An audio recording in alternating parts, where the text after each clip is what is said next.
Welcome to the Business Unscripted podcast. We're here to share real-life insights, practical strategies, and the honest lessons that we have learned from our own mistakes because, frankly, we have been in your shoes.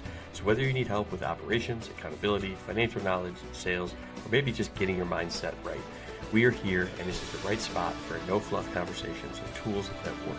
So grab your favorite cup of joe. Let's jump into the show. All right, everybody. Welcome to another Friday, and let's jump into the show. Is that I don't know who that voiceover guy is, but grab your favorite cup of joe. Let's jump into the show. We're here for another Friday episode of the Business Unscripted podcast. We're episode 63 now. And so we appreciate it. If you're a business owner, aspiring business owner, just looking to, kind of get a good support system around you, you're in the right spot. We talk about things that we've gone through in our business, things that we've helped our clients with. And so that you can learn from our, failures, obstacles, all those fun things that we talk about here. So that you don't have to. So you're in the right spot. Today, Dwarn is, if you were watching last week, you would know that Dwarn had just signed a big, contract. So he's going through some attorney meetings, different things like that to kind of wrap that up. So Dwarn is not here today. So we wish you all the best, my friend. Good luck getting all that wrapped up and kicked off and ready to go. But today we are joined last minute by one of my clients. His name's Chris Hag. He's with High Standard Hauling, and Chris and I have been working together for a little over, probably just under 2 years now. So he has graciously jumped on last minute this morning. Luckily, him and I, we are up bright and early in the morning every morning, and we have been known to share some text at 6 o'clock in the morning to when everybody else is sleeping. So I'm going to pull Chris on. And so let's welcome Chris Hag to the show and the episode. So Chris, brother, how are you, man? I'm good, man. How are you? We are, it's 8:30 in the morning and I'm on my second cup of coffee. So I'm feeling really, really good. Yeah. That's a smooth sailing period right then and there. As well, absolutely. So. Absolutely. So, I appreciate it. And then you were telling me, I guess I should really appreciate your wife, right? Because it's her birthday today. That's right. She let you kind of join us today and spend a little time with us instead of her this morning. But so thank you, Miss Hag. Appreciate it. Miss Hag is still sleeping at the moment. So yeah, well, there you go. That's why well-deserved sleep. So well, I guess that then, okay. So we're letting her sleep in. So that way you didn't, kind of annoy her or do anything like that in the morning. Oh, right? Yeah. Yep.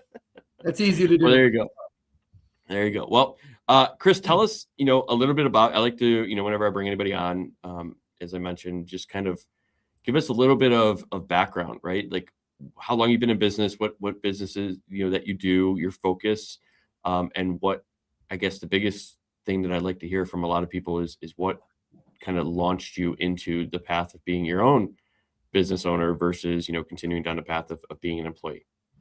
So. Sure. Yeah, absolutely. I own High Standard Hauling and Junk Removal LLC. We were an LLC in at the end of 21, and we actually had our first job in January of 22. I remember this because one, it was our first job, and two, I had just gotten over. It was my first round of COVID. And I mean, so this was like a couple of weeks after COVID, and I was still kind of, whatever. This is when COVID was like super hot, but a lady had called, and I'm like, oh, this is awesome. You know what I mean? My first job. It was like still snowing. I'm just like, this is sweet, Yeah. So that's when everything started going. Prior to that, I was in the moving industry. I was with Atlas Van Lines for 16 years.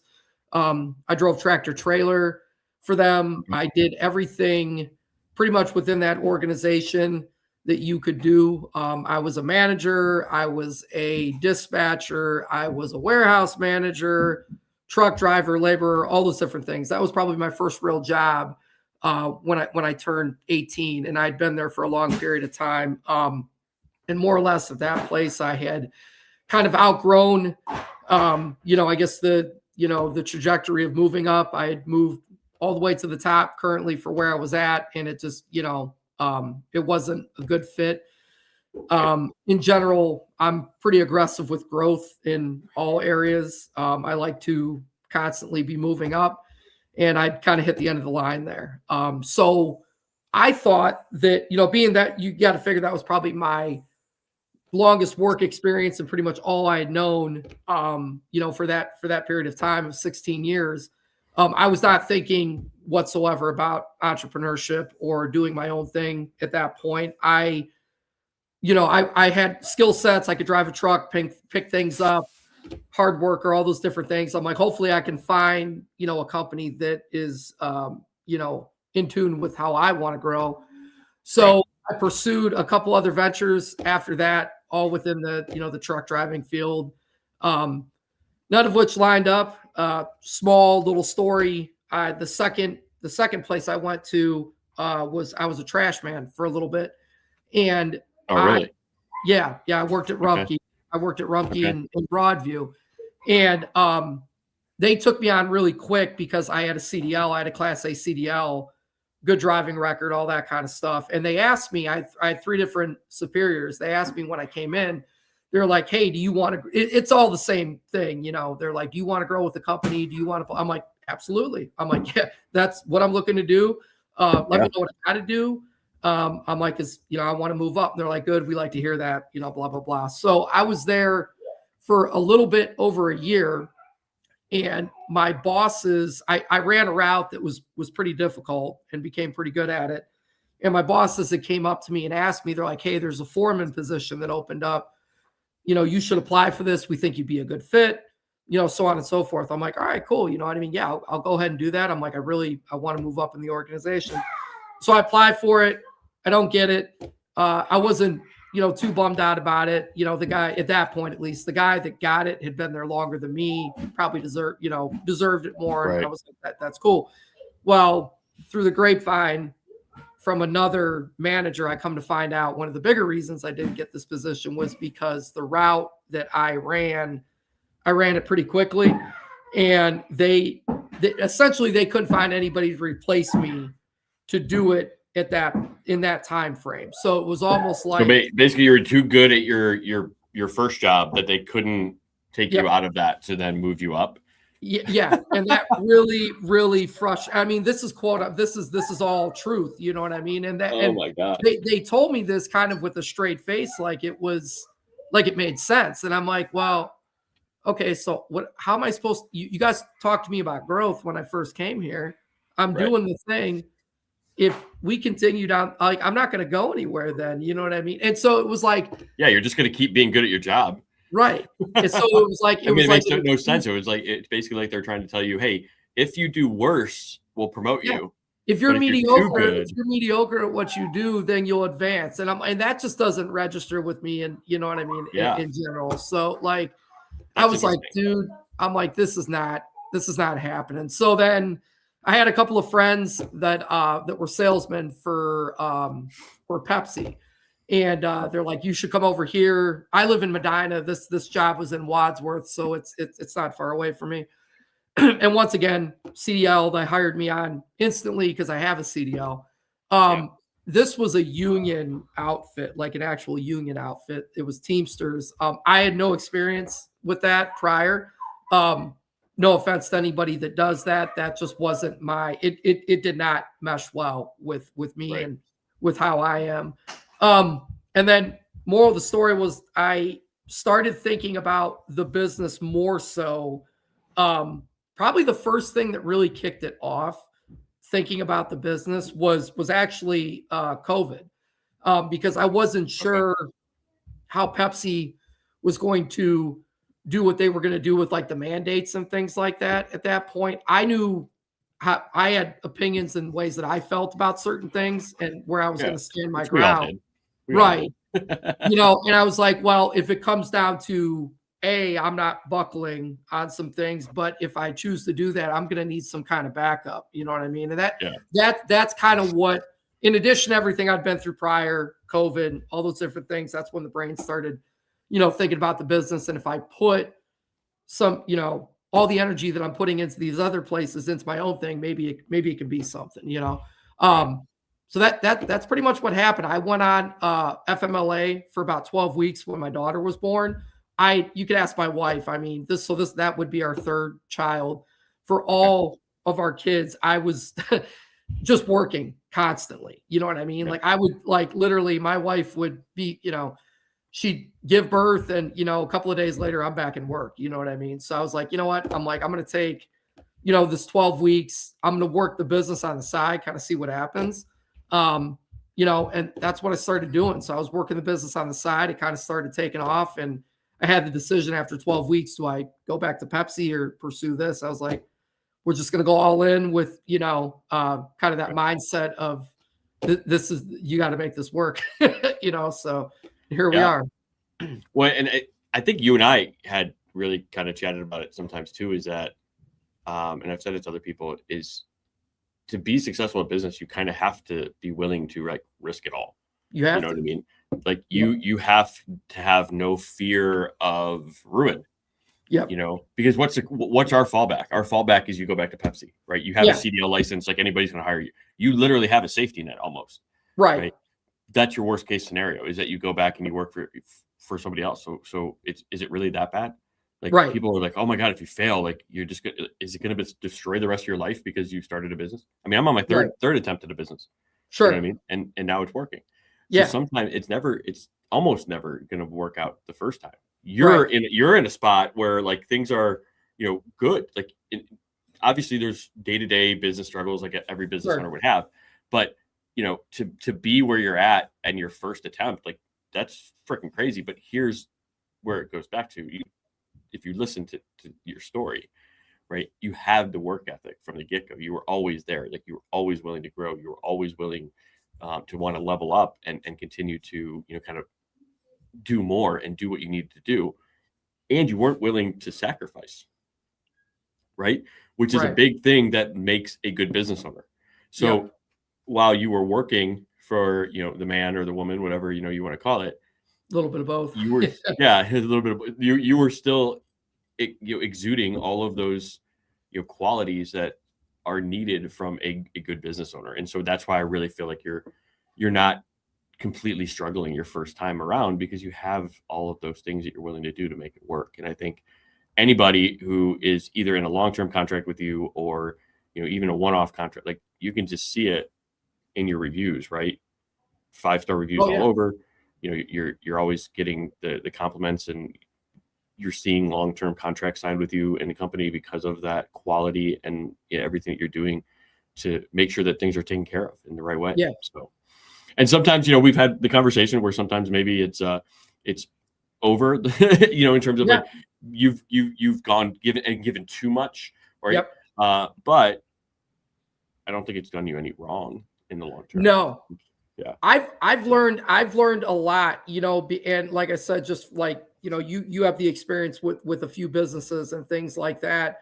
And I think we've talked about this before. When I got into doing this, my biggest thing was, I was taking previous experiences from jobs that I didn't want to duplicate with like my employees and other people. And what I learned though, and you brought this to my attention too, is there's kind of like a happy medium, even with transparency. You know what I mean? Like for me, and I guess it depends on who you're dealing with too, but for me, I was just like, I want to be completely transparent with my guys. There's no secrets. Like I'm looking at you like, you're not an employee. We're a team. We're a team. You know what I mean? Right. However, depending on who you're dealing with, and where their mind is, you also have to make sure their mind is in the same mindset as you with like growth and building the thing, because there's going to be plenty of people that may or may work for your organization that they want to work, they want to make money, but they're not exactly in tune with like the big picture and growth and so on. And that's fine. You know what I mean? They're going to do their thing, play their role. They may be there, they may not.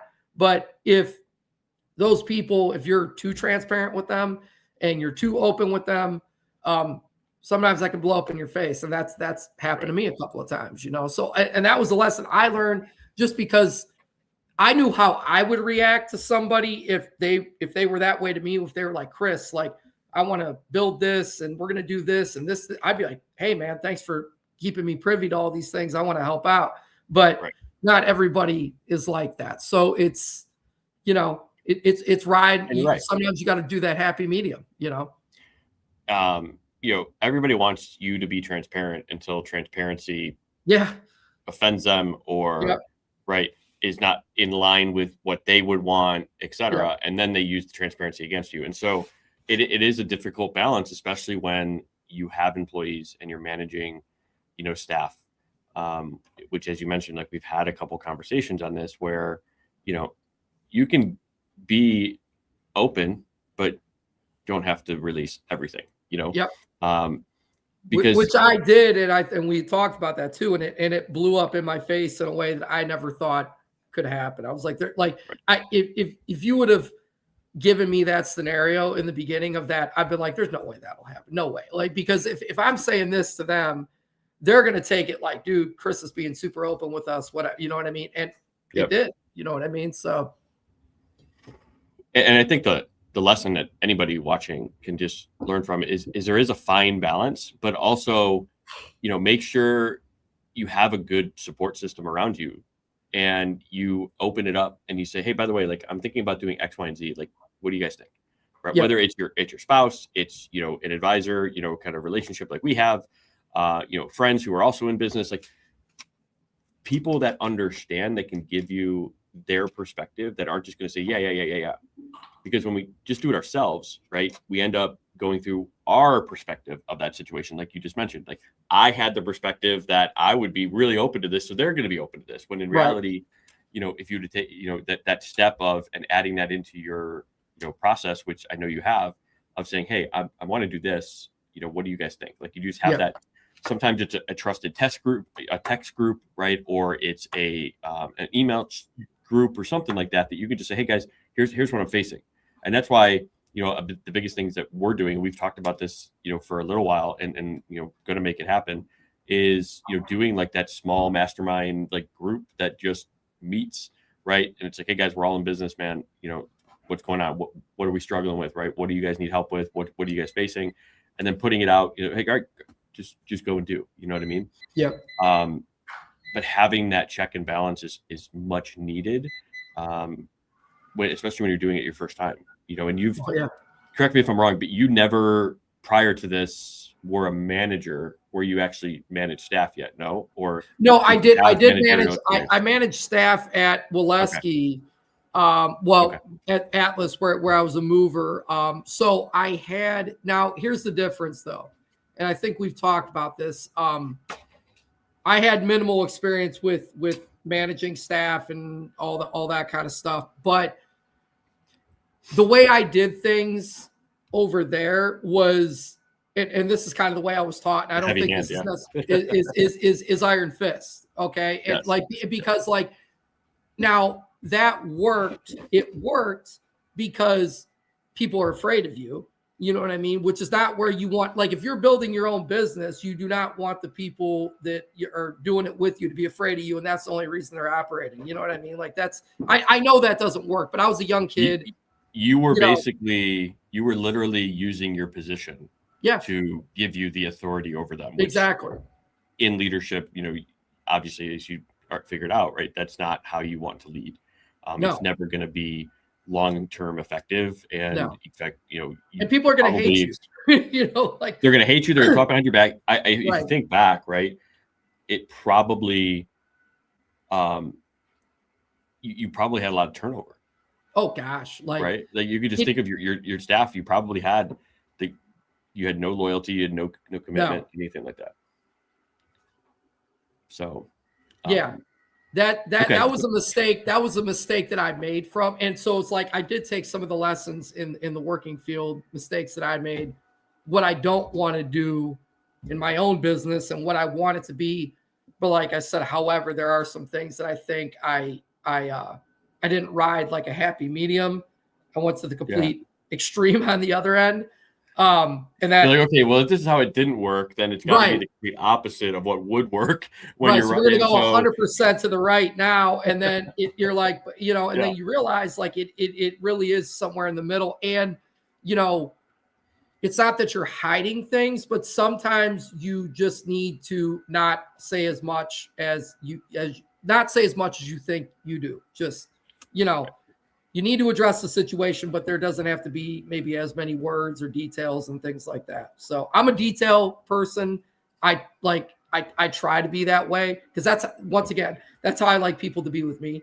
But sometimes it doesn't work, And I think the part of that too is you do have to, put yourself in their shoes a little bit as well and say like, okay, what would they feel like? Or, if that was me in terms of like, and I had the mindset of where I wasn't an entrepreneur, maybe earlier on in your employee, career or journey, what would I have thought? You know what I mean? Yeah.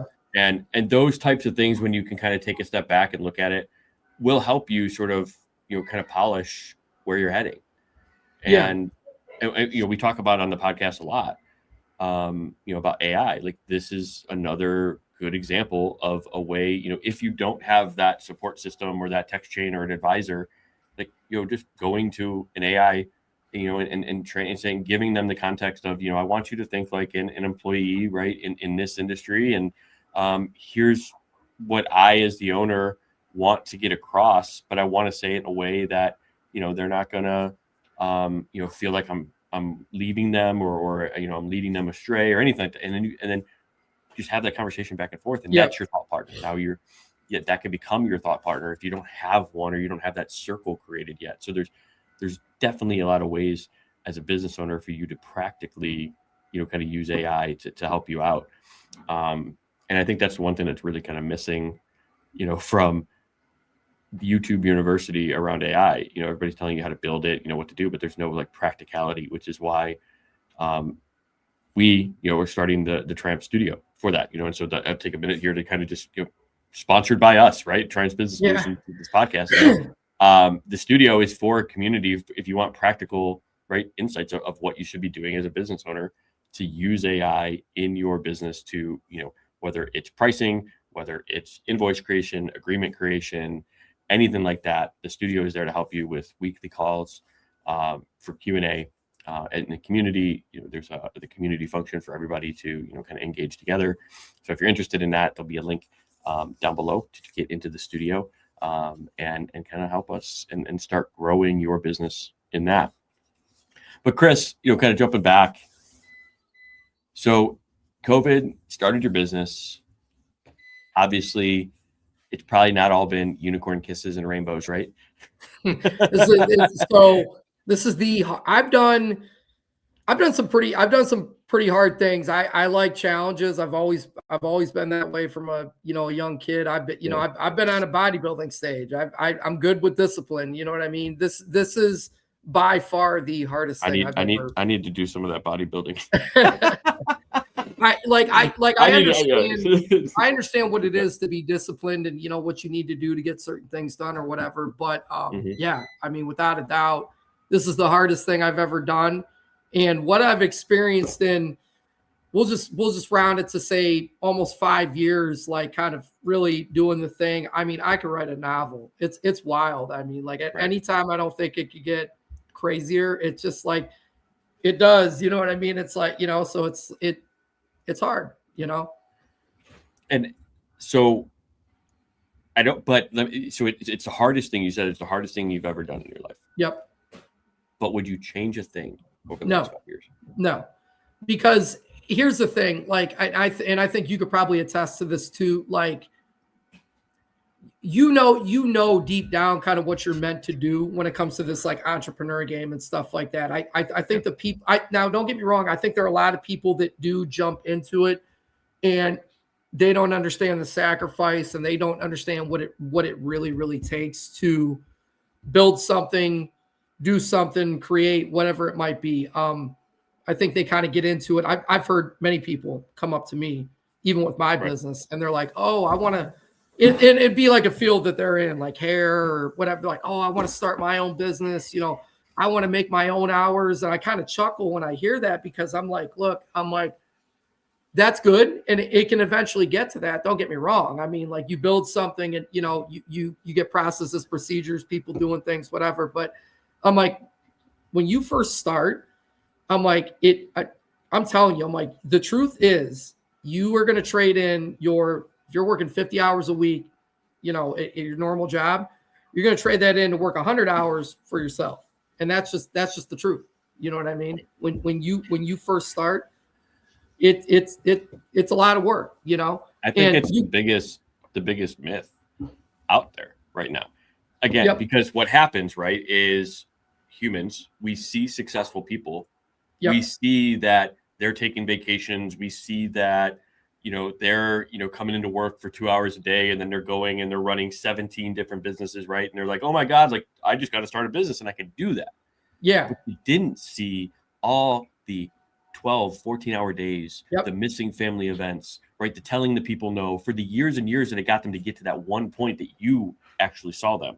You didn't see the decade prior in the highlight reels, man. You know what I mean? That they put into it. Now you're seeing all that stuff, and it's like, you know, oh, this person came out of nowhere. No, he's been doing that the last, you know, 5, 10, 15 years when it was grind. Now you're kind of seeing, you know, the results that he reaped from it, or, you know, and man, I wish that's my one biggest regret, if I had to say it, right? Because right now I'm in that grind stage where me as well. You know, we're both doing the 12 to 14 hour days. You know, we're working 6 days a week, you know, sometimes 7. And because I know that in the end, it's going to end up where I want it to be. Right. But I wish I would have known that the first 2 times. Like the first 2 times I was in that old mindset. I was in a horrible way. Like, I mean, I've done a lot of growth myself personally, right? For everything that I went through in my life. But like, I wish the first 2 times I would have realized, hey, like, you got to get on the grind. I was just expecting, hey, I'm in business. This is just going to come to me. You know what I mean? Yeah. And then I would get mad if it didn't. But, you know, I always had the fallback. You know, I've had the fallback of, well, I'll just go into business if this doesn't work. So I never really, I guess, pushed myself to make it as hard as I needed to, because I was just, I have a safety net. But this last time, like I would say the first probably 12 months of this time, like I was still, you know, too nonchalant about it. Like I wasn't putting in the hours, you know, I was still doing stupid shit. Like, oh, I can let me play some games during the middle of the day because I don't have any meetings, you know, instead of doing the things that really mattered, you know what I mean? And I still, you know, we're still growing, we're still learning every single day. But now, this last time, like I literally, you know, it sucked. I'm not making excuses for it, like, but it ended up right in a failed marriage. It ended up in you know, losing house and all of that. But I was willing to do that because I saw what I wanted. And I was willing to like risk everything and put it all in. And that's where I'm at right now. And now we see where we're at now. Just over 3-4 years, it's just exponentially grown, and it continues to grow, which is awesome. Because of the effort, you know what I mean? Yeah. And that's you know, I agree with you. Like when everybody says, I want to get into business, I want to make my own hours. Okay, good. You can do that. That's a good end goal, but it's not going to be the goal right from the get-go. Like you have to really like, and I tell people, this is what I've came from this. Like, you really like going to business for yourself, you know, setting your own hours, all those kind of things, all the benefits that will eventually come with it. That's great. But you really have to want to build something is what it is. Like I tell people this all the time. Like if you're looking to like just get in because you want to make your own hours, make some quick money, or you think will be quick money. You know, all the stuff you see in the highlight reels, like you think you're going to get it a year later, you know, you have to really, really want to build something. Like that has to be your goal, because like there's going to come a point where the motivation and like the steam that you had, like say the first like year where it was just like boom, boom, boom, you know what I mean? That's not going to be there anymore, because you're just getting your butt handed to you. And you're going to have to run off of something other than motivation, because it won't be there. You know what I mean? You are not going to want to be doing 85% of what you're doing. So that goal of like wanting to build a thing is, for me personally, that's what keeps me going, because like, I know that's what I want to do. I want to build a thing. You know what I mean? You want, and I've said it, and it does come down to, it's almost, I guess you can call it legacy, right? But it's something that you can build now that when you're gone has a lasting effect. And I've said it, and I continue to say it, like the biggest thing is the goal is to create, ripple effects to everybody. And so it's, me and you, right? We have our conversation. So that's that stone. Me and you is the stone getting thrown into the water. Or if you're listening to this, you growing or you making a change in yourself is you throwing a stone into your pond of, influence in your world. And so what happens when that stone hits the water? It doesn't just stay there and then that's it, right? You think of all the ripples that happen from there. And so when you make a change as a business owner or you make an improvement, well, you're improving yourself, number one, but then you're rippling out and you're making an effect to your family, right? To your wife, to your kids. You're making an impact to your employees when you have your employees, to your clients, to your customers' lives. You're making an impact to then the community around you. You know what I mean? In terms of where you're investing your time and you're able to give back or do different things for, the communities around you. And then from there, like it just keeps going out because then everybody you impact has other impacts. And it's never ending, right? And then from there, when you're gone, now your kids see all that, your kids learn all that, and then they can either take over the business, or you have a drive to do their own thing because not everybody wants to just follow in, their parents' footsteps either. But you have to, like, when you look at it that way, it's like, oh shit, you know what I mean? Like, man, I get it now. It's so true. Like that effect that you have, and like just like the other reasons out, like probably the bigger, maybe more important, but like outside of the, work for myself, make a ton of money stuff. For me personally, it is very personal with like my kids and what they see. I didn't grow up seeing success at all. You know what I mean? I grew up very different. So if nothing else, I want my kids to see success to some level, and then like, me chasing after a thing and working hard towards a thing for because they're going to follow that. You know what I mean? Even my son, my oldest son, he's just like me. And he's 9. And he, I could just I feel like I'm just seeing that. I feel like I'm doing something right just because of the way he pursues everything else that he does. And he's a little athlete. He's very passionate and I'm like, okay, he's seeing some of this and I'm hoping taking some of the good points, you know what I mean? And running with it. So well, I think the hardest with that, you have kids, I have kids. And now I think the hardest thing as they're older, because I have older kids, you have a little bit younger kids, and obviously I have the newest kid at 4 months, but I'm old as hell. But at their age now, you're at the perfect side where it's like they're never gonna necessarily remember if you missed 1 or 2 events because you needed to make something work and work hard, which is good. But I think in the moment, and I struggled with this too, like in the moment, you're like, man, if I miss this event, I'm the worst parent ever. Even though, you're actually doing something that's more impactful. You're showing them more lessons. And I think when you put it in that perspective of, hey, I'm driving for something for our family, and that's what they're going to see, in the end, because they're going to see the benefits of everything at the end of, our growth, and realize, oh, that's why that one time back in the day, like dad missed my game, but it didn't matter because he was at all the other ones. You know what I mean? And so not putting that pressure on yourself, if you're listening to this, that's where it comes from. It comes from you, right? But if you're using it as an excuse to miss everything, now maybe we have to have a talk about it. And realize okay, what does that look like?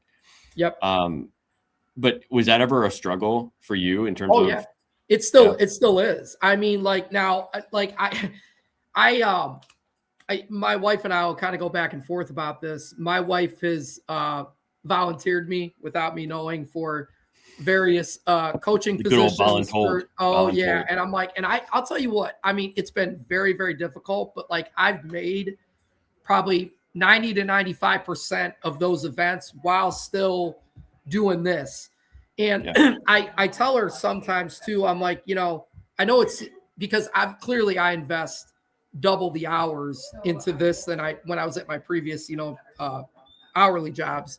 But I'm like, if you actually look at this, I'm like, there's some things that I'm doing right now that I don't think I would have been able to do, even though I'm investing a whole lot more time at, previous jobs, like things with the kids and, so on and so forth. But I mean, as far as pressure, I still feel that. I mean, there's times where I'm like, gosh, you know what I mean? Or just like little things. But when I see my son and kind of the way like he is, and just like how he like just his nature and like his drive and all those things, I'm like, okay, I think I'm doing something right. Because like I said, I didn't grow up around that. As far as like success and like a whole lot of like drive and like ambition and, you know, things like that.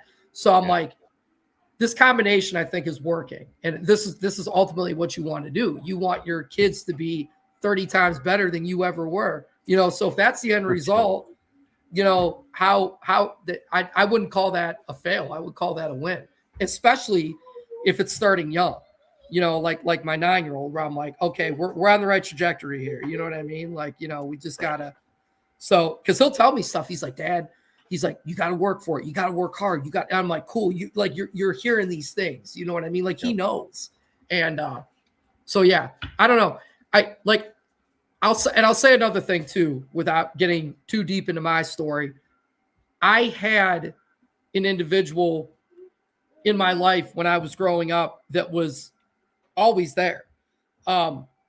Always there. But that didn't benefit me the way that you would have like the presence of that individual being there all the time. That did not benefit me or really help me. I'll just put it that way. So like the fact of just physically being there, like you said, like games and like missed events and things like that. Like I understand from like a surface level the way people look at that, but I think it's definitely a lot more than that. It's what you're teaching them, work ethic, goals, ambition, drive, all the, you know what I mean? All those different things, you know, you can have somebody that's there all the time and it looks good on paper, but it didn't, the end result was nothing, you know? Yeah. And I think some of that too, like, did you ever have a conversation with them? Like in terms of like sit down and talk in terms of business and stuff with that type of influence in your area? And I think the biggest, and I speak from experience here, you know, I was around somebody that was really successful, but I never took it upon myself to like sit down and just chat business, right? Yeah. Like give me the lessons that you learned. And what I've learned is that in having more of these conversations now recently is that at that level and that age, when they get to a certain age, that's what they want to have conversations about. Yeah. They want to pass on the things that they've learned for the same reasons that we talked earlier about legacy. Like they don't want to just take all this stuff to the grave and think, you know, okay, well, I was successful. I don't want anybody else to, you know, do what I did. No, every man, typically when you leave, you want to know that you're going to be remembered in some shape, way, or form. And so people, you know, what was that one song that, you know, kind of really said it good is, you know, you die twice, really. You die the first time when you die, and then you die the last time somebody says your name, you know, after your passing. And so that's true, you know. And so for yourself, how do you continue to live on and create something that's going to continue to impact future generations that you don't even know yet or will never meet?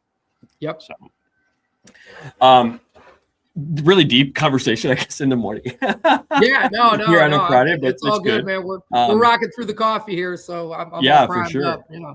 I love it. So, in the 5 years that you've been in business, I guess what was kind of the biggest shock to you in terms of something that you didn't expect that you're like, oh, okay, you know, and then you had to work through it? What was like that biggest? Man.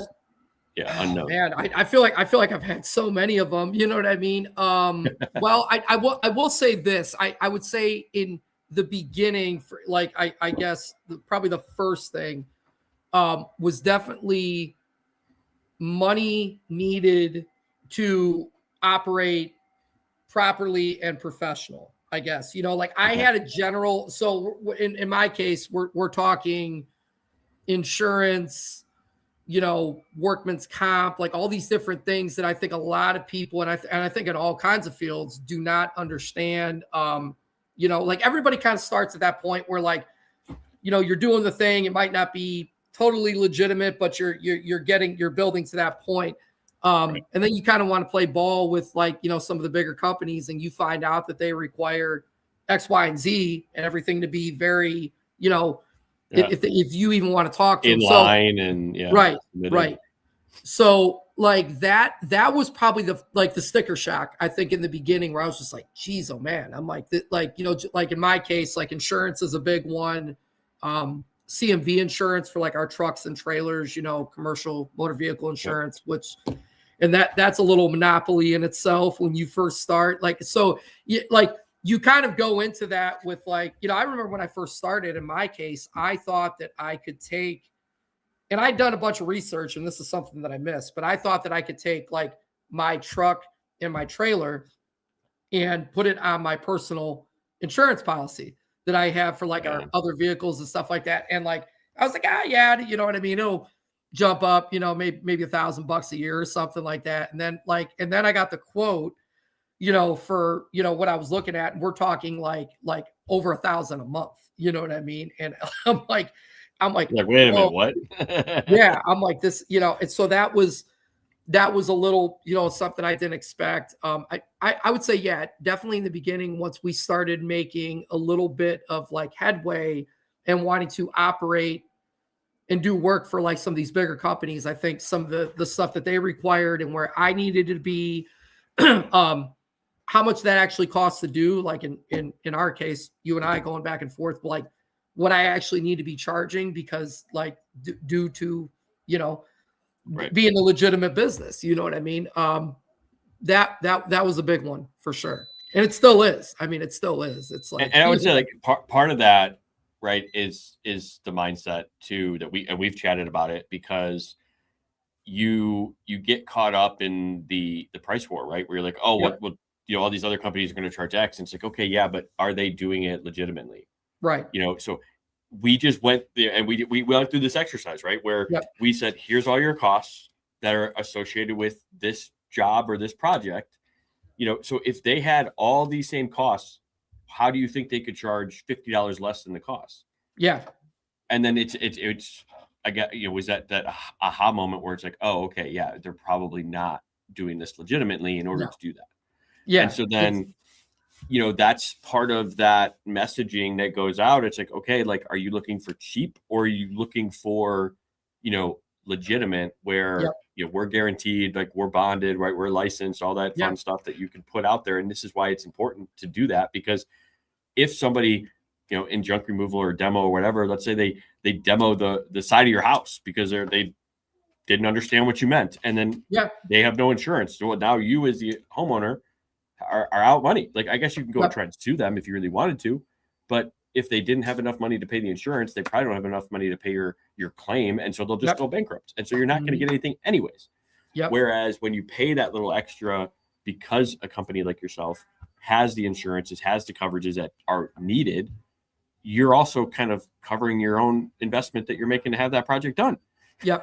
You're also most generally, you're kind of dealing with a different individual too. I'll put it that way, because like one of the big things that we have, at least for our business, is just like our customer, like the feedback we get from them and how we deal with them and how the communication, like all these different things that you wouldn't, you know what I mean, that you don't think about until it becomes a real pain point for you, so that's another thing that comes with it too. You know what I mean? And people really, really like that. You know what I mean? But yeah, I've had, I got 1,000,001 stories about this, but you're, you're charging something, and then, somebody comes in and lowballs you, and, they're like, I'll do it for $100 or something, you know what I mean? Something wild like that. And it's like, I get it, but if these things happen, you're going to have a real problem here. You know what I mean? So. And again, that then goes to your customer's risk, right? Profile, and if they're like, if $100 to them, is that worth it, where they're willing to risk anything, then they weren't your client anyways, right? Exactly. They weren't the client that you wanted to have. I said it in the beginning too. I never wanted to be known as the cheap guy. In fact, I wanted to be known as the more expensive guy. I never ever wanted to be known as the cheap guy by any means. You know what I mean? Because even as somewhat more expensive, most of the customers that we have are reoccurring. Like they keep, because of the whole package that we offer, not just like the money, but just the service in general, and that typically is going to come with a cost there, depending on who you're dealing with. So. So yeah, you kind of said it. You don't want to be known as the budget friendly option. You want to be known as the high quality, high service. Yeah. Basically no questions asked. We get it done for you. Exactly. And that demands, right? Investment on the client side. And they once they see it from your end, they see your reviews, then they understand why. Yeah. However, that wasn't always the case, right? You always, I think, kind of going back to the pricing discussion real quick, because I think it's really important for a lot of people. When we first started working together, you still felt like you were high priced than everybody else, right? Yeah. And so you thought that you couldn't go anymore with your pricing where you were at. But we did the exercise, and we even talked about it last week on the episode about understanding what your gross profit margin is. So what was your biggest sort of like revelation going through that exercise, and then your fear in actually like presenting the price, the change and why? Like, talk through that process, because I'm sure a lot of people are going to be going through that same thing. I think the bit, well, I mean, it was all the above there, because like I'm thinking about like in that particular situation with the company that we were working out pricing for and stuff like that. I was thinking about the prior people that had dealt with him, and what they were actually like, what they were charging him. And even at that, I mean, even with like the minimal knowledge I had until I started talking with you and we really like deep dived and everything, I was like, how are they? This doesn't even make sense. I'm like, how? And then, like when I went to go present that too, I think I told you, I mean, like I went up there and it was just, it really just sucked. Like, it was like, I don't know if they were doing it to like intimidate me or what it was, but it was like the owner, his associate, and then I think somebody that did like their books, or, there was a lady that did some kind of finance, and I'm like the only one, and it, like on your side, circle, I'm like, I don't know, it's like the Godfather or something like that. Like, you're trying to strong arm, and it sucked. I mean, like, there was nothing comfortable about it. But like, I think with you and I doing those numbers over and over and over again, like, there was just no question where we were at, that like, this is kind of what it's got to be.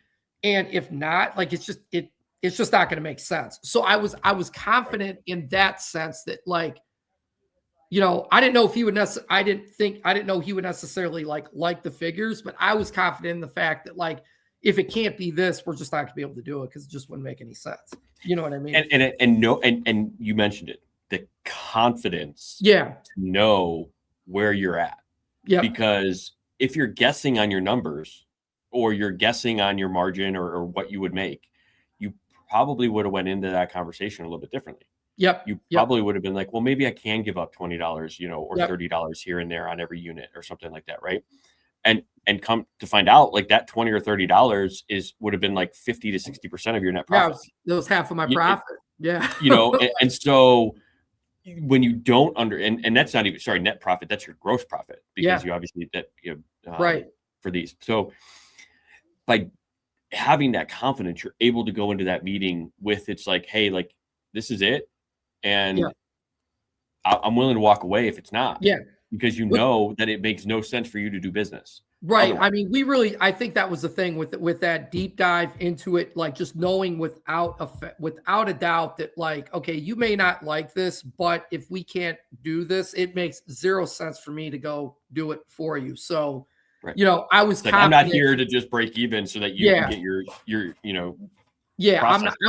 I was confident in that fact that like, if we weren't going to like, and it was difficult. I think you probably remember, like, we went back and forth for a while, and that was my first, like, that was your first real, it's the biggest contract in your business. Yeah. I mean, it literally doubled your business overnight. Yeah, for sure. Yeah. And like debate where like, it wasn't like initially like, hey, we'll do this at this price. And they're like, cool. All right, let's do it. Like, I mean, we were going back and forth for a while, and, some might call it petty, whatever. In my case, it wasn't. I mean, but like, and so it was difficult for sure, because I was like, and I think the other thing too with that is it's all like, especially if you're dealing with people in person, it will show in your demeanor if you're not confident in what you're doing. And if you are, you know what I mean? So like, you also want to go into it. I'm not saying cocky, but confident. That's going to show as well too. If like you're polished and you're confident and you're going in and you're talking to people with like facts on your end, and It just kind of is what it is. If you don't know and you're kind of like guessing with the numbers, you're like, yeah, $20, whatever. Then, depending on who you're dealing with, they have an in right there to kind of, take advantage of that situation. So yeah, I would say in that case, that was huge, And I think the thing that we talked about too is it wasn't just like, hey, we're asking for this price because, right, we want this price. Yeah. You came in, right, with the MO of, hey, we're coming in with this because of everything that goes into this. You did a trial run with them last year with the lower price, but it wasn't all in. And now that we're all in and we're talking like bigger scope, bigger sort of, range of pickup, drop off, all that fun stuff. It requires more dedication on your part to continue to provide that service. And that's where we kind of talked about like, hey, if you want this same level of service, like this is what it's going to be. And here's why. And you're able to explain that and break it down and just say like, hey, it's insurance costs. It's obviously all the mileage, everything kind of rolled into one, on an average, and we're not going to charge you. We're not going to piecemeal you. We're basically saying here, we're taking some of this risk too, by doing an average rate of everything that we kind of saw versus, hey, every single rental, we're going to charge you X per mile and X per drop off and all this kind of stuff, depending on weight. Right. We want to make it known for you, and we're taking some of that risk as well. And so by being able to have that conversation and spell it out, the value that you're giving, that makes that price increase or that price negotiation or conversation easier on your customer client's end as well. Because again, as you mentioned, the biggest thing that you can have is confidence when it comes to your pricing. If you don't know and you're just kind of throwing it out, people are going to pick up on that.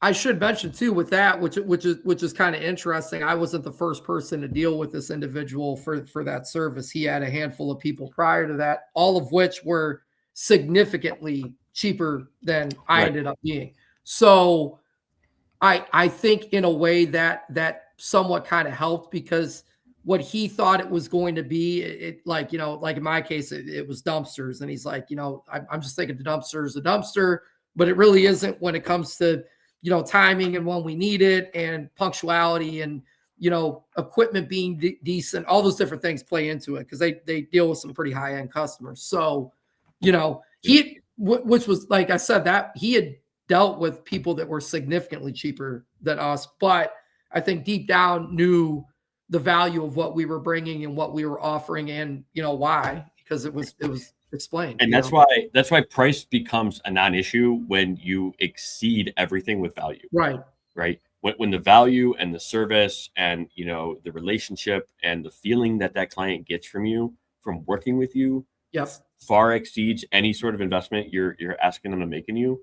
Exactly.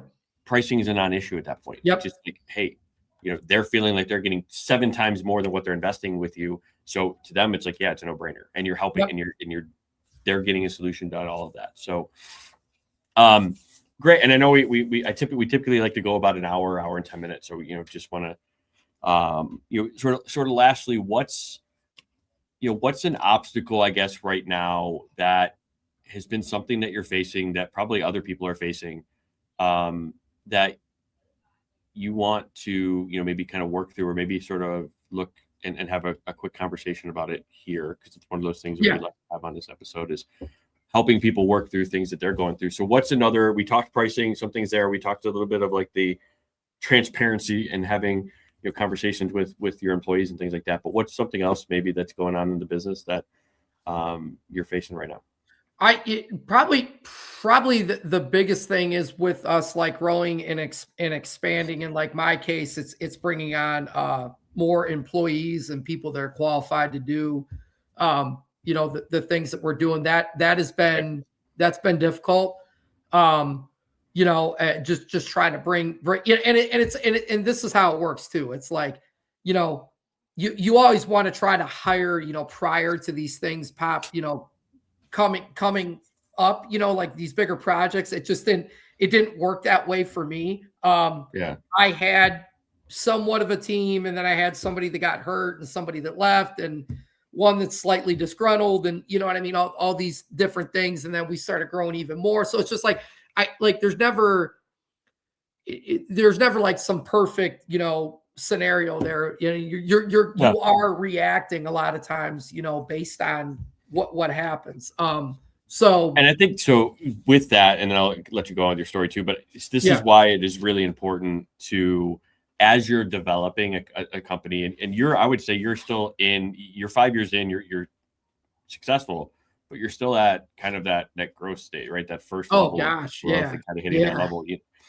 And that's why it's so important now to really kind of develop, like, okay, what are my thresholds? Yep. Of needing to have somebody else. And even so, if there's no capacity for them, like right away, there's the training capacity, right? So them being there frees up somebody else's time to then train them, right? Which then frees up that, whatever they're doing and somebody around them to do some more. So there is a benefit to hiring on a little bit earlier than just saying, all right, everybody's 120% capacity. Now I'm going to bring somebody on. Right. Because now it's difficult, because then you take 20% away from everybody. They're still at 100%.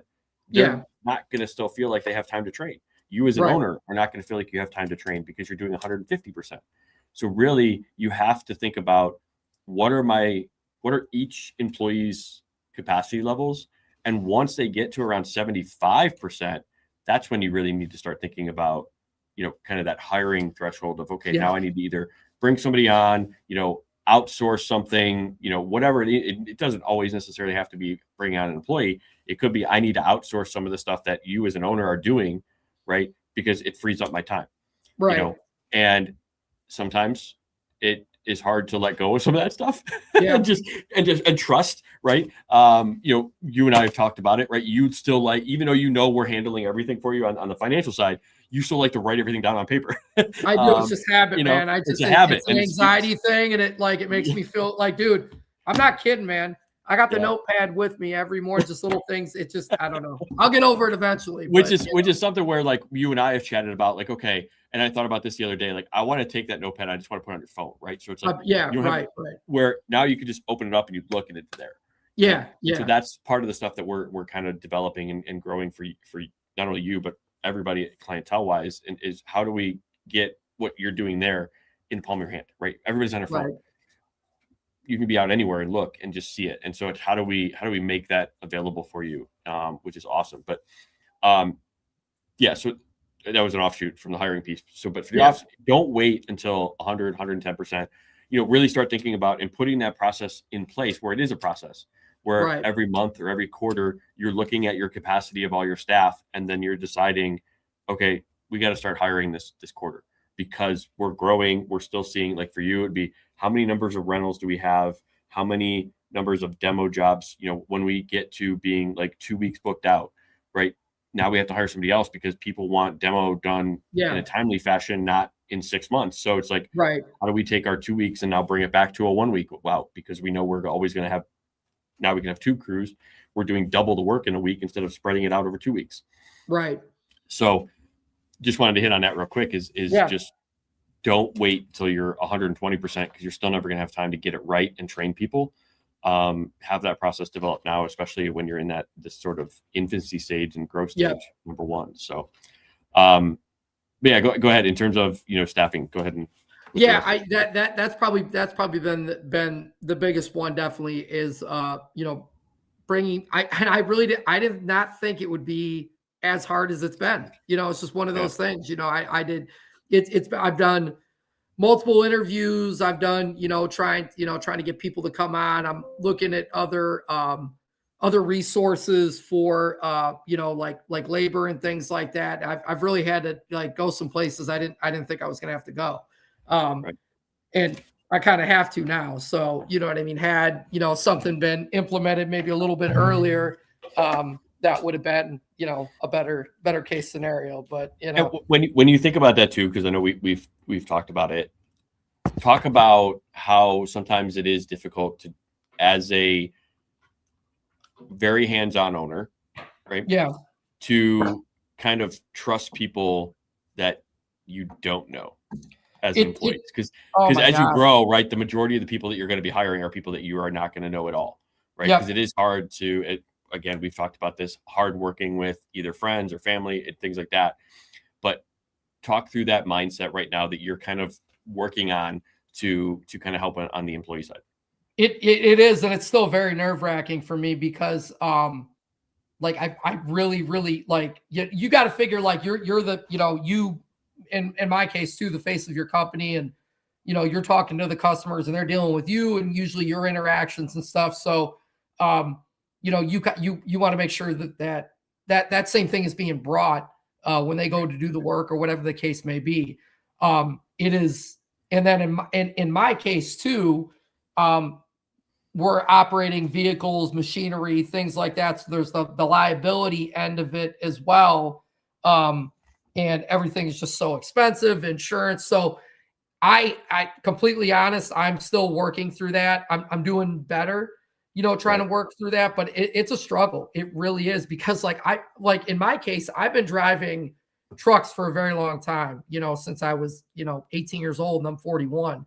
And I just know all the different things that can go wrong and, just things like that. So knowing all that, the anxiety that comes with it, having somebody that maybe isn't as experienced as you and it's tough. You know what I mean? Yeah. And I know everybody will tell you, you just got to let go. You got to let go and do, let it, you have these certain things in place for a reason, and your insurances and, all that kind of stuff. But it's still very hard. You know what I mean? Yeah. And I've also had experiences, too, that have happened to me, just, I guess things that are just going to happen because that's just what it is. Stuff's going to happen kind of It's thing. life. If it's not all going to be easy road. That's for sure. No. So I had, just quick little story. I had when I actually was getting my guys driving, my first ever employee, this was 2 years ago. I had just gotten everybody on insurance, insured to drive the trucks, and he was driving.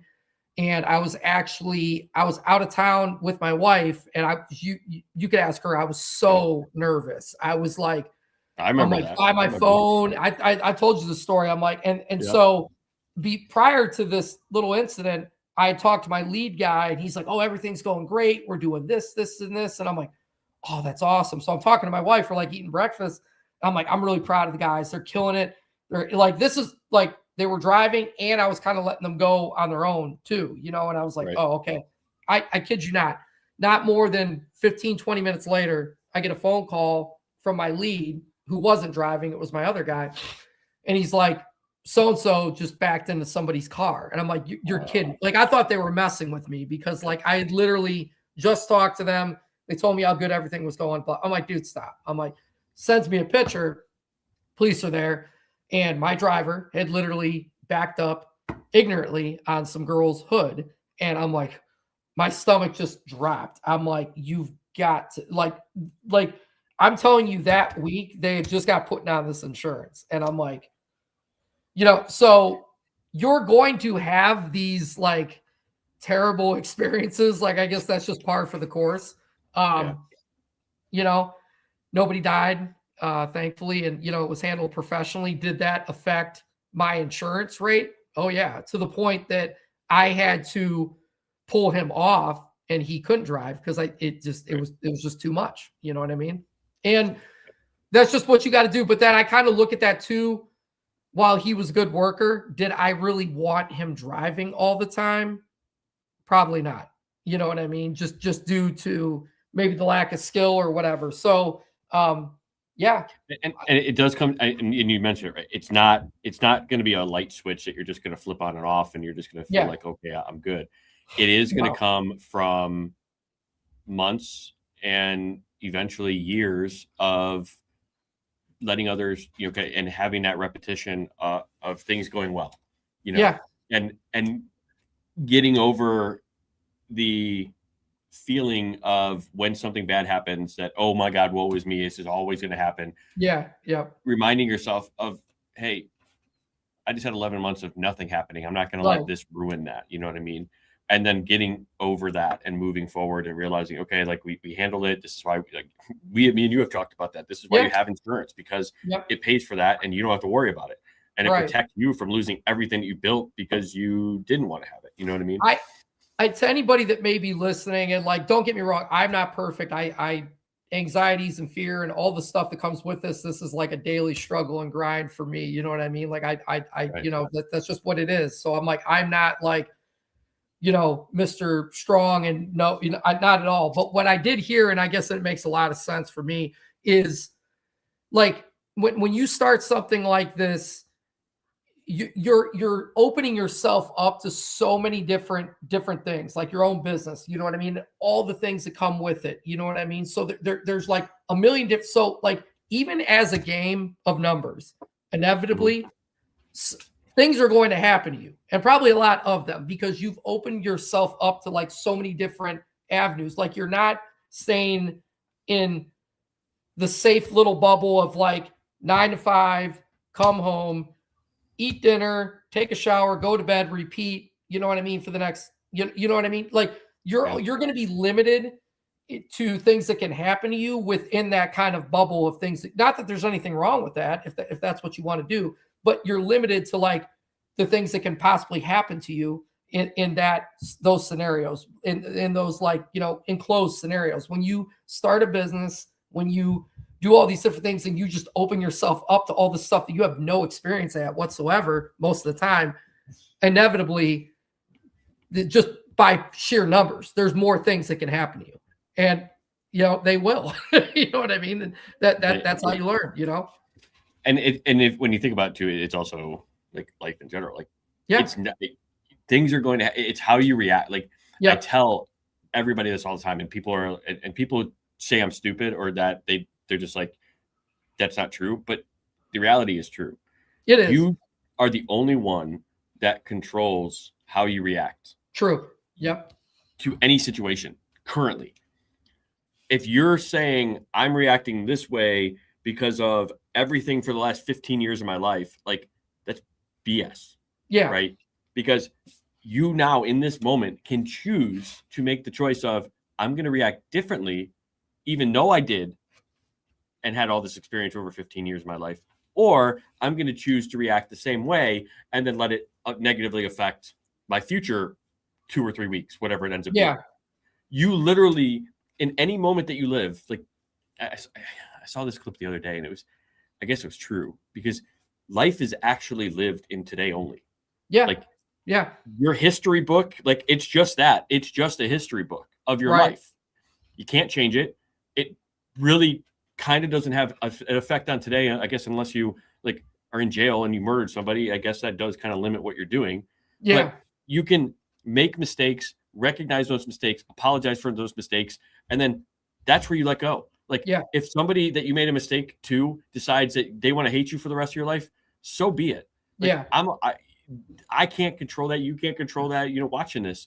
Right. But what you can control is to be the best person and version of yourself today only. Yeah. And so without a doubt, in those moments, so like you control it, to come back to what we were chatting about in terms of the mindset and, negative things happening in your business. Like, you can say, oh my God, nothing positive ever happens in my business, because you feel that way because of you're in the emotion of that for that day. Or you can stop and say, oh, okay, like, this is something that negative. It sucks. We're going to figure it out. Right. But I'm going to move forward knowing that we're going to make it better. And like I said before, I really think you have to look at it too with like a clear, like a good understanding of what when you get into this, that you are opening yourself up to so many different things. Yep. You know what I mean? Like all the processes, procedures, all the different things that need to be built, like, you're doing those, you're building them. You're not walking into a place where it's already there and it's implemented. You can just kind of follow suit. Like, everything is being built by you, your team, whatever it might be. So in the process of doing that, like I said, just from a sheer numbers point of view, there's just more opportunity for things to happen. And there's a high probability it will, because you are, you're building it. You know what I mean? And you're figuring it out, and like, don't get me wrong. I'm saying this like I know what it is, but it doesn't change the way I feel when something happens where I'm like, oh my gosh, I'd like to say I've gotten better with it, where like something, in my level right now, I would consider almost like tragic. I'm kind of like, okay, but like, I look back on some things and I'm like, wow, I got through that and that sucked. You know what I mean? And I'm like, so, okay, like, I can. You mentioned it, like, you're improving, right? Yeah. Now you're looking at a situation and you might find yourself getting into that mindset, but you're able to like bounce back quicker. Yep. And that's how it starts. Like, you, instead of being, 4 days in a mindset, it may become 2 days. And then from 2 days, it becomes a day. And then from a day, it becomes a couple hours.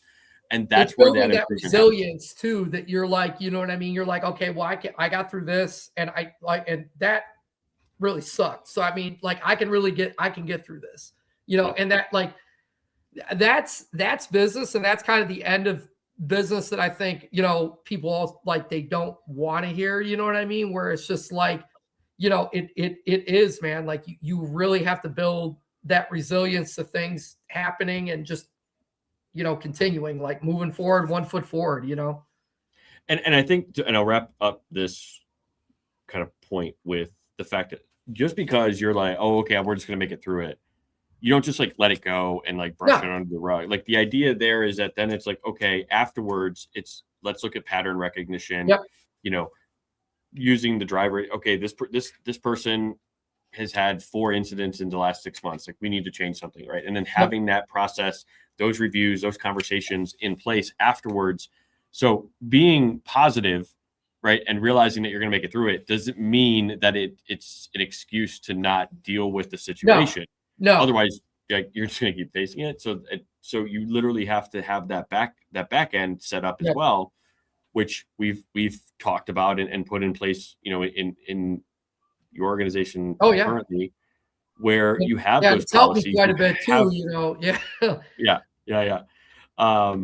And so there's probably, and we'll stop there. We'll wrap it up there. There's so much more we could go into. I'm sure I'd love to have you back on, so go spend some time with the wifey for her birthday, and appreciate you being here. It's funny, is and I mentioned this in pre-show, Business Unscripted. We talked about a couple of things we were going to touch on, and we never even touched on any of them. So we'll get on those later.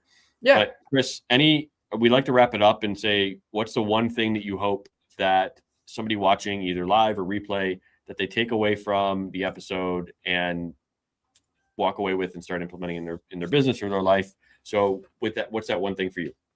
For me, and I guess probably something that has really resonated with me, and it's helped also from like other people that I've watched, and what, like everybody, I could put it this way. I feel like every successful person that I've ever talked to in business, and the people I've chosen to surround myself with now, they got some stories from the trenches, man. And that's really why, like, I like talking to those kind of people, because it makes, I'm like, okay, you know what I mean? Like sometimes you feel like so much has happened. You're like, am I supposed to be doing this? And I, like I said, I really just believe that is par for the course. So if anybody out there, if you're having the struggles, if you're, in the trenches, it seems like that is like par for the course with this kind of stuff. You know what I mean? And you keep going. You just got to tell yourself, I'm going to keep going no matter what. You know what I mean? It's kind of the zero options mindset. I'm going to keep going.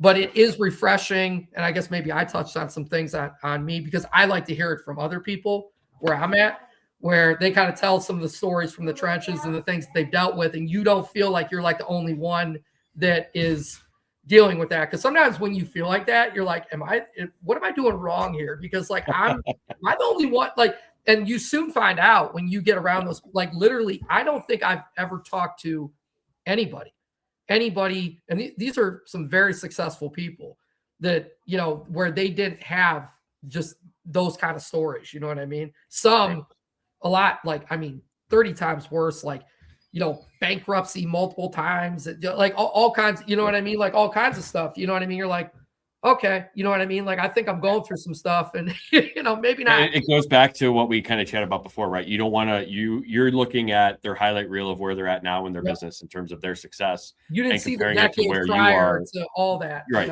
Day in, day out. You're in it. You're in your grind day in and day out. They're posting their picture from Manila on their vacation because they're reached $10 million. Like, you're not in the same shoes, like, and that's the other thing. Like, you can wish well on other people, like your friends, your network, or everybody that's in business. Just because they're successful doesn't mean you're not going to be. Right. Like, and so I really, that rubs me the wrong way sometimes too, when I see that, where it's, other people either say, oh, I told you so, or, you should just go back and get a job, like in your network. And it's just like, what do you do? Like, why do that? I don't tell you, hey, you suck at your job. Go find another employer to work for. No, I'm not there posting that stuff. You you're a business. So they just they don't understand it, don't respect it. But just because you wish somebody else well, great. Just because they did well doesn't mean you're not. Like it's not a zero sum game when when it comes to business and everything. So, but yeah, I think that's a good takeaway that you mentioned.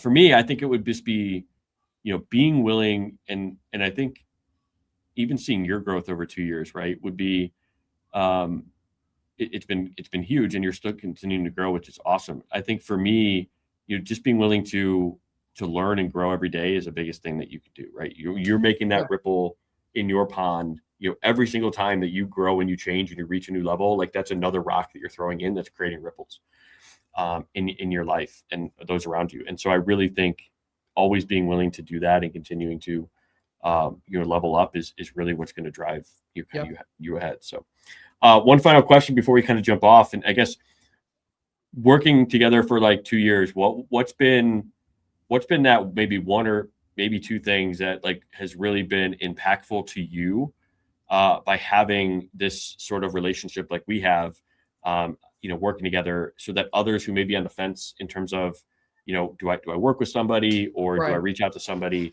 it might help them kind of make that decision. Gosh, so there's many.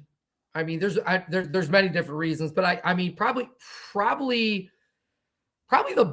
the biggest one, and I feel too, is like it is the amount of like growth and I guess like forward motion I feel like I've been making in a relatively short period of time. And and like I know personally with like my knowledge on certain things or lack thereof, you know what I mean? That would have been difficult. Whereas like, like working with you and like really having somebody that's putting a lot of this stuff in context and helping me, numbers, just all those different things, I feel has fast tracked some of that. You know what I mean? Even, and I'm saying this, like even other people that I talk to, friendly competition, things like that, kind of where, you know what I mean? Like where they're at and so on. And not saying that like I'm above, I don't want it to come off like that, but like there's certain things that like I've been learning and implementing that even, some people that have been in the game for a little bit haven't even done yet. You know what I mean? And it, just small talk with people. It certainly doesn't make me better in any means, but I feel like the stuff that I've learned has really helped fast track a lot of this stuff. Like I probably wouldn't have figured it out or got there as quick, I guess.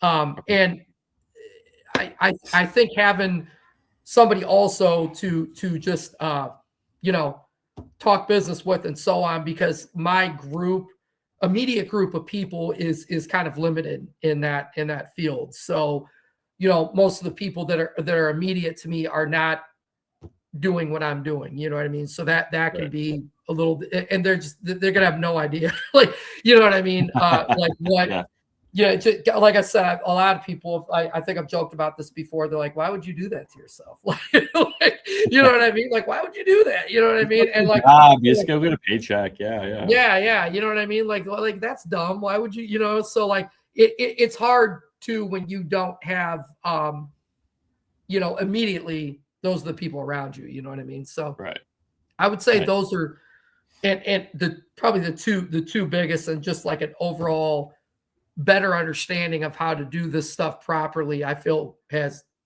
fast tracked my growth, within, technically, just right at 5 years, you know what I mean? So awesome. Well, I hope that helps somebody out there as well. So with that, we'll reach the end. I know we kind of went a little bit longer today, but there's so many other things I'm sure we can talk about. So Chris, love to have you on again, brother. For those who are watching that made it this far, we love you. We appreciate you. Again, we're on a mission. We want to impact 1,000 business owners by the end of 2028. So help us do that. Do all that fun algorithmy stuff, like, subscribe. If you know somebody in your network, feel free to share the episode and maybe one or two things, down below, as well as in your post of, what caught your attention from today's episode, because that will help the algorithm pick it up and share it as well. So until then, we do this live every single Friday, around 8:30 a.m. every Friday. So we'll see you guys next week. Hope you have a good one, and Chris, thanks again. Yes, And sir. enjoy your wife and her birthday weekend. Yes, sir. So you guys have a Thank good you one. for having All me right. on. Yeah, you're welcome. See you, everybody.